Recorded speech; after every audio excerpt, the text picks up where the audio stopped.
Shiring shal menilango shal hapskan O jora ono chakshao kapang Has kurini yori tikereng ni tui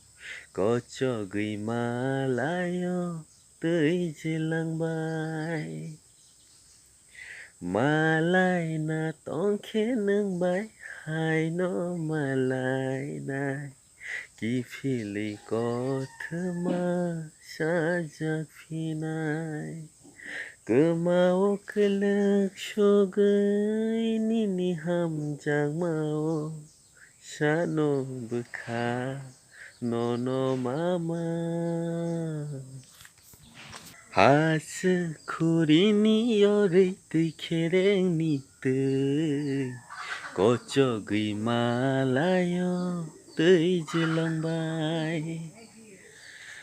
Malay na tongke nang bay hai no malay nai Kifili ko thema sajak pinay Shiring ni shal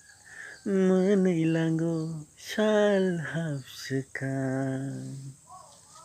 O jora ono chakshao kapang Kemau kelek shogai nini hamjang mau Shano bekha nono mama